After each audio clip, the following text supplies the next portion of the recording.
Well, we are in week 2 of a 4-week, we'll say, topical preaching series that I'm calling Unplugged. And really, it's a series on presence. And rather than walking through the book of the Bible like we typically do, in this series, we're kind of stepping back and evaluating our relationship with technology.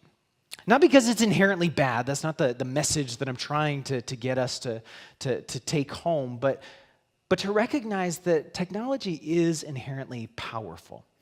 And last week, I shared this quote from a man named Andy Crouch that I just wanted us to think about. He once said, "What if the greatest threat to our spiritual lives is not that we will renounce our faith, but that we will become so distracted and hurried that we settle for a shallow version of it?"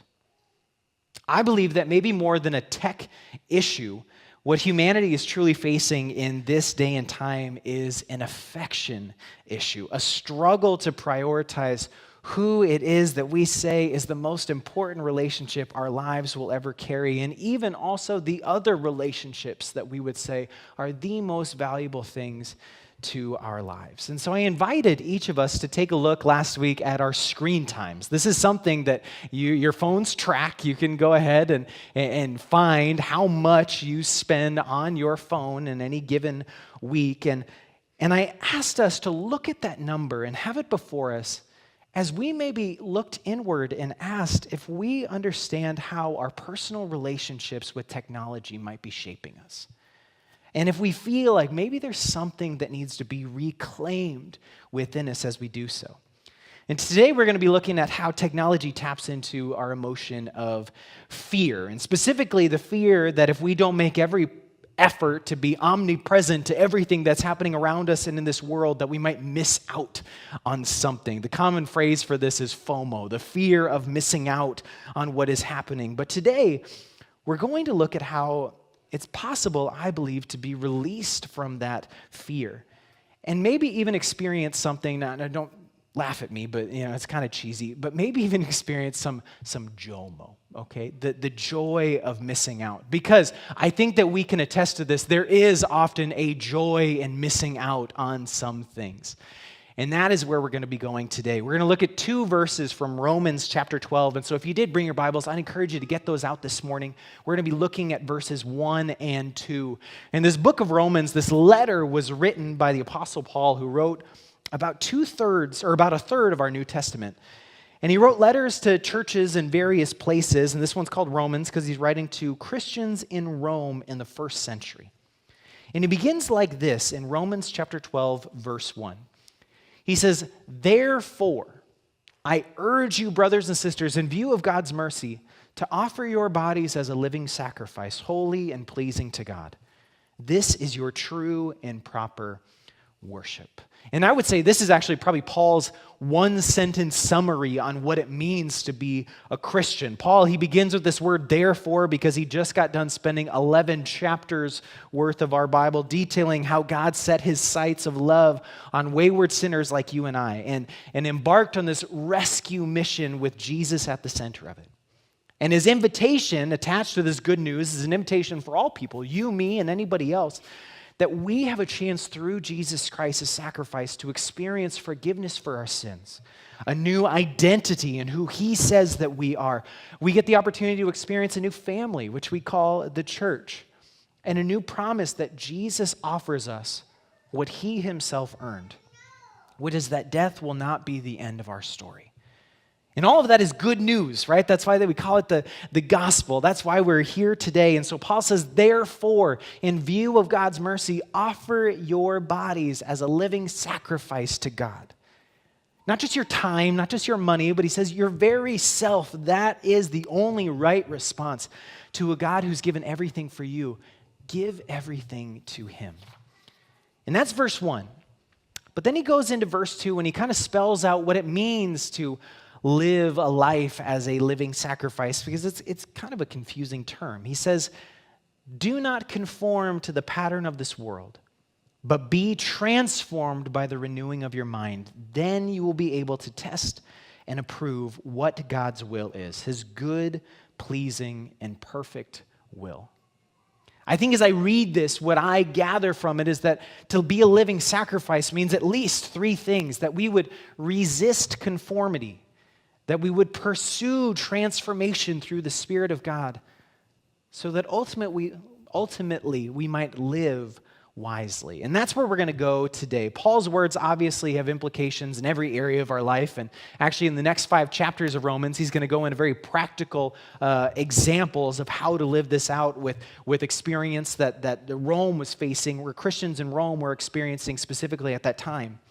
But today we're going to talk about how the pattern of this world emerges when we look at our phones, when we look at technology today, and how maybe we can resist conformity to those patterns and experience life-giving transformation, therefore living lives marked by wisdom in a world that is increasingly more and more complex. And so first, Paul says to offer yourself as a living sacrifice to God means resisting conformity. He says, do not conform to the pattern of this world. And that phrase, do not conform, is actually a passive verb in the original Greek language. And so many of our English translations, they'll say, do not be conformed to the pattern of this world. And what Paul's saying here is something very simple, but I think also very, very profound. He says, the world will do something to you if you are not careful. The world is not a neutral place. It's like an ocean with its currents, and if you do not set your sails to go to a specific destination, you will find yourself in a default destination. And in case you missed maybe from last week what a default destination looks like in regards to technology, I shared some statistics like people check their phones an average of 96 times per day, or on average once every 10 minutes. 85% of smartphone users say their device is always within arm's reach, 24 hours a day. And the average American spends nearly 5 hours per day, or 76 total days per year, 2.5 months every single year, on their smartphones. And that's not talking about TVs, that's not talking about gaming consoles, that is specifically the device in our pockets. And throughout the Old Testament, God says this refrain. He says, be holy as I am holy. Maybe you've heard that before. It's his call to Israel to be this set-apart people. That's what this word holy means. Holy means set apart. They are to look different from the nations around them, to stand in contrast. And in the New Testament, we see the exact same thing. The gathered people of God, they form the church.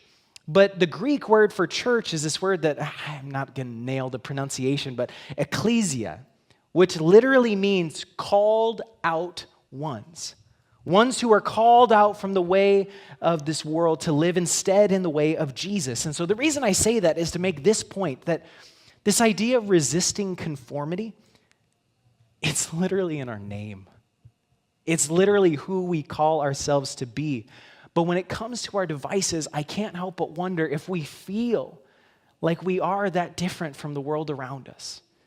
If we feel like we practice our use of technology in a different way, or are we no different / actively try to look just like the world around us? For the church, normal is not the goal, and it should actually never be the goal. Normal is the wide road that Jesus says, the broad way that leads to destruction. Jesus says that many people are on that path, but if we are truly narrow road people, then we have to ask ourselves these questions. From time to time, as we look at our rhythms and our practices, and specifically in this area, does our relationship with our devices reflect that we are set apart people? Or do we look no different than the rest of the world? Paul says, resist conformity. And the second thing he says is pursue transformation. Do not conform to the pattern of this world, but be transformed by the renewing of your mind. Paul says that the path to resisting conformity has everything to do with the state of our minds. And there's probably many in this room who have experienced this, that when you start following Jesus, all of a sudden you start thinking differently about the world around you. And if you were here last week and you heard me describe how We have a very real spiritual enemy called Satan who is out to steal, kill, and destroy. That is his mission, and his toolbox of ways to try to do that. I absolutely believe that technology is one of his favorite tools in this time. And I just want to say really clearly that our job as followers of the way, as followers of Jesus' different way, is to be alert and to think critically about the waters that we swim in. Again, in a variety of places, but specifically this today. To think critically, not just about what is normal, but think about what is good and what is right and what is just. And that's not always easy, right? But notice Paul doesn't just say that we have to renew our own minds. He says, be transformed by the renewing of your minds. And that word that Paul uses for be transformed is only used 4 other times in the entire New Testament. Only 4 times. And each time he's describing something supernatural. He's describing a miraculous occurrence. And so I say that to say this. Transformation is not a self-help endeavor. As much as maybe we feel like it sometimes can be. That's why this world is in its passive tense. It's be transformed, because what Paul is saying is that if you are going to have any hope in experiencing the transformation that the Bible tells us of, changing what's deep inside of you, something first has to happen to you. That no amount of willpower is going to transform you out of your default into the transformed way of life that Paul is talking about here. Only the Spirit of God can do that. It takes a miracle. It takes an encounter. Which is why, even though this word is passive, it still requires something of us, which is why I think it's a little bit tricky for us at times. So maybe this is an easier way of understanding it. Think about if I was to give you a command to set sail. Okay, if I was to tell you, I need you to set sail, what would be 2 ingredients that you would need to fulfill that command? You would need a sail and wind, right? You could have the biggest sail in the world, but if there was no wind blowing, you're not going to go anywhere. And you may have the wind blowing like it has been these last few days, but if you don't throw your sail up, you're not going to go where you want to go. Paul says there's 2 paths that each of us have to choose from. And we can either be conformed to the patterns of this world, or we can be transformed by the Spirit. But for that Spirit-led transformation to happen, we have to open ourselves up to it.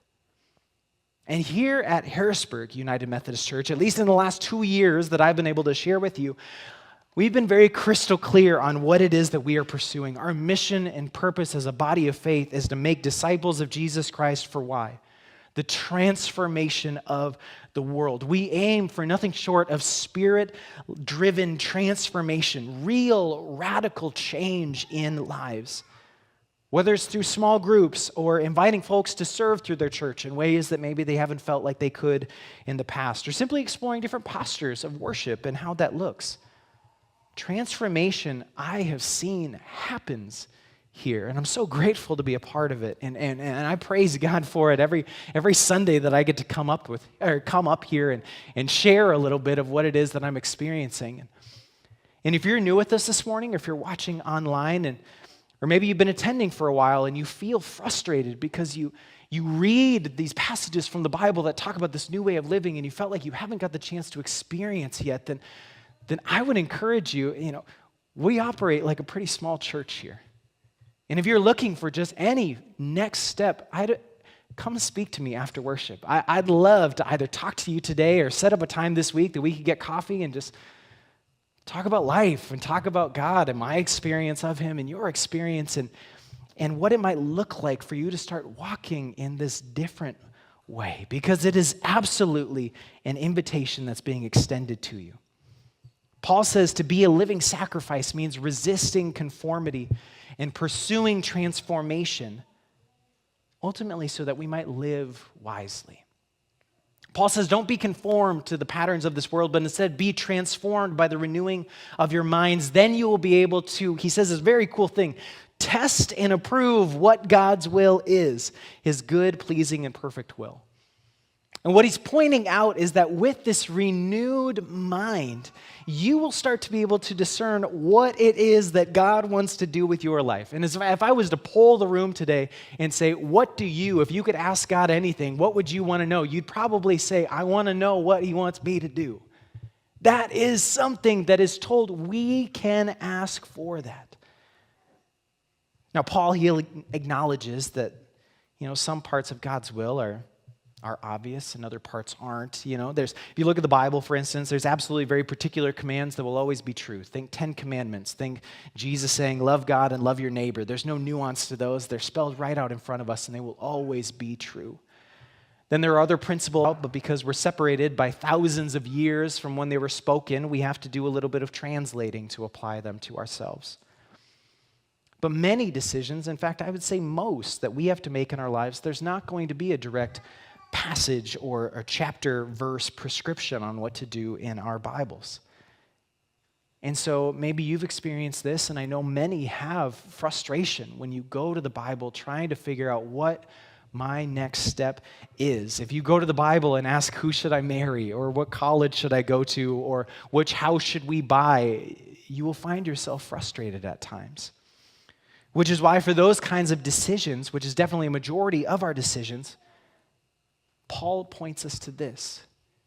He talks about the Spirit of God, and the Bible describes him as a counselor for us that walks with us and speaks with us and gives us guidance in making real-world decisions. But that wisdom, it doesn't just fall into our lap. Paul says that it only comes to us when we resist conformity and pursue transformation, pursue this new way of walking in step with the Spirit so that we might be able to discern his voice from the myriad of other voices that compete for our attention in this world.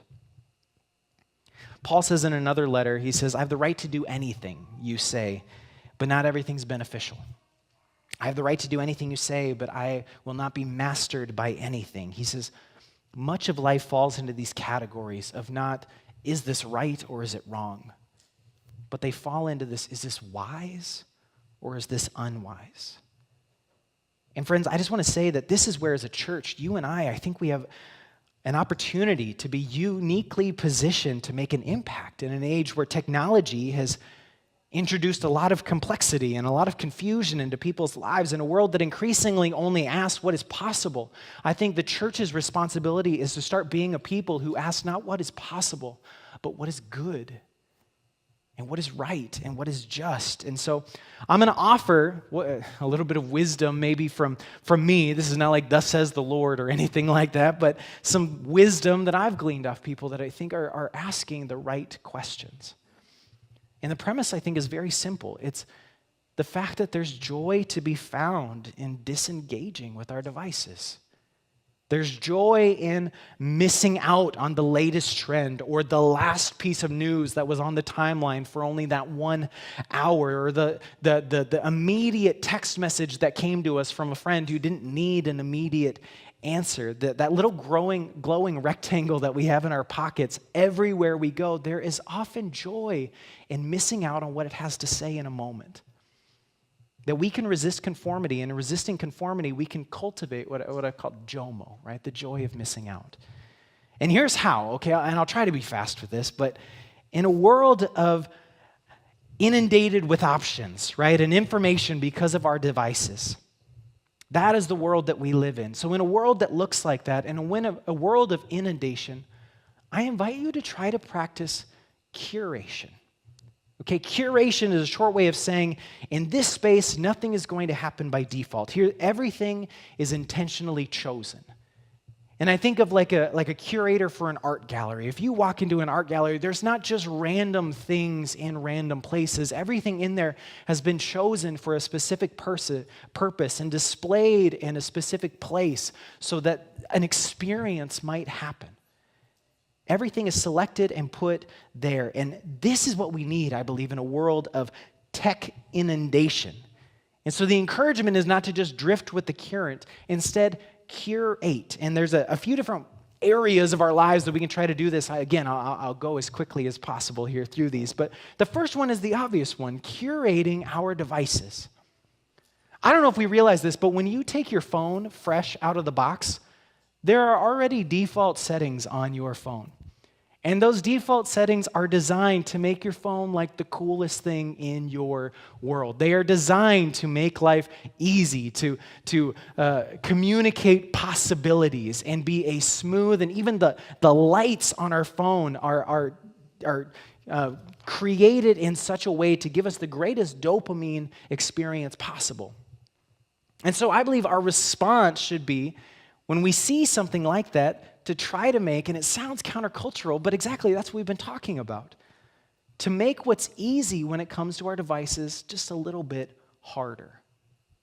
I think an act of curating our devices means creating friction, where tech designers have worked really hard to create a frictionless experience. And I don't know if you know what I mean by that, but there's a few things that I've been doing, and I've noticed big changes. The first one being addressing the lights right away. Did you know you can grayscale your phones?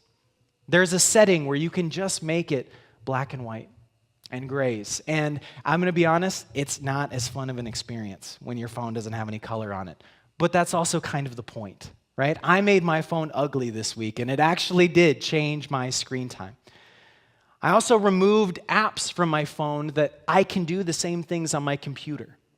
Personally, I click on the Facebook app on my phone all the time, for no specific reason. And yet Facebook is something that I can access on my laptop. And so what I did is I frustratingly to my wife, because she asked me to get on Facebook at one point in time when we were on the stairs this week, and I told her I don't have it on my phone anymore, and she had to do it. But I did that, and guess what? All of a sudden, all the time that I spent on Facebook on my phone eliminated. And I didn't miss it at all, because I have the ability to do that very thing in a specific place. And so why not designate it for that place? Another thing that I did, and the last thing I'll say, is I turned off as many notifications as possible on my phones. I've been practicing this week. Every time my phone buzzes, I've been asking myself this question: would I let a person walk up to me and tap me on the shoulder and interrupt whatever it is that I was doing to tell me what my phone just told me? And if the answer is no, then I've turned off that notification and watched myself become a more sane but also present to what is around me individual. Curate your devices. Don't let the default settings rule you. The second thing is curating spaces. I said the word holy means to be set apart. And so, do you have spaces in your lives that are set apart? I encouraged us last week as we gathered together to experiment with removing phones from places like our bedrooms and our dining room tables. And I just, maybe out of curiosity, how many of you kind of experimented with that a little bit this week? I told you I can't make you do anything. I can just tell you why I think it's a good idea. 3 people who I bet didn't do it anyways. Okay, yep. So I'll continue to encourage. Again, I can't make you guys do anything, but I think that we can stretch that even further to other shared places in our homes. And I want you to consider making what's easy harder, but also making what's better easier for you. In psychology, this is known as a good nudge. And a very simple example of what this looks like is if you're trying to lose weight and eat healthier, then you're probably, the first step you're going to do is remove the bowl of M&Ms from your kitchen counter, right? It's so easy. It's always there. You're always grabbing them. If you're trying to make a change, you're going to make access to that thing harder. But then you're still going to be hungry, right? And so what would be a better step? Well, replacing that bowl of M&Ms with a bowl of apples or nuts or whatever, a healthier alternative, right? Making the bad thing harder to reach and the good thing easier to reach. These are good nudges. And I think looking at our devices and our screens, we also can apply the same principle. My wife and I, we have discussed for months now removing the television from our living room. We have another TV. It's down in the basement. We don't spend too much time down there. Well, we do now that it has been designated to a playroom for our son. But we talked for months about moving that TV. We don't need a TV in every room of our house. This week, we finally did it. And we took the TV out, and we put our record player on that table. And we got out a puzzle, and we talked about what it might look like to have more board games, strewn about and books in the spaces. And I've got a ukulele sitting in a basket right next to the couch that if it was hung up on a wall in the spare bedroom, I would never touch. But because it's right in the middle of our home, I pick it up all the time. This is this idea of creating these good nudges in our lives, not to force us into better choices, but just to make it more likely that we reach for these better choices. Curating our devices, curating our spaces, curating our schedules. Holy means what? Thank you, Travis. Holy means to be set apart. And so when we think about our devices and our spaces being set apart, I also think it's worth asking in our schedules. Do we have places in our calendar where screens are not invited in? I had so many people come up to me after church last weekend and say that it frustrates them as well, or it saddens them as well when they go to a restaurant and they see other tables filled with people on their phones and kids have devices and all of those things. The whole experience has become quiet. The table has become quiet. And I agree with you, but I think maybe for some of us it is worth drawing that line and communicating with our partner that, you know what? I don't like it when we go out to a restaurant and we get out our phone to check the weather and then all of a sudden we are just on our phones not talking anymore. Let's create that or make that set apart time. Additionally, again, I've been trying all this stuff. I'm not just telling you what to do. I'm practicing it myself. I set daily limits on my phone for apps. For me, YouTube, it totally replaced television time. And so I set a limit on how much YouTube I can watch each day so I don't just sit on the couch for an hour straight staring at a video. And you can do this too, curating your schedules, your spaces, your devices. The last thing is curating your community. And this is all about just choosing who it is that you spend time with and what happens in those relationships. And I won't spend too much time here, but if there was a message that I could really drill home for our teenagers and confirmation and youth group that I also think could be so easily applied and necessary for some of us to hear as well, it would be that your life will become infinitely more joy-filled when you find people to spend time with that genuinely want good things for you. For me, it happened to me when I was in high school. I started attending a church in Rapid City with a friend of mine and his family, and I was blown away by the amount of people in this church that smiled at me, made eye contact, wanted to know my name, and then they just welcomed me. They said good morning every Sunday I came, and they shook my hand during the greeting time, not because I'd done something funny or something impressive, but simply because that was who they were, people who valued the moment. And if I had to summarize what it means to live wisely in a tech-inundated world, probably the shortest way that I could say it would be prioritize presence where only you can be, where you are irreplaceable. Be present in the places that only you can be present in, and watch as you experience joy, not despite the fact that you're missing out on things, but precisely because you are missing out on other things to experience what it is that you are present for. In a world that says there's an app for that, I think we need to have an awareness that there are certain things that no app can do, only we can. There's no app that can be a dad to my son during bath time. Right? There's no app that can be there instead of you at a dance recital, at a ball game, or a worship service for that matter. There's only some places that only you can be, and so be in those places, fully present with who you are, where you are.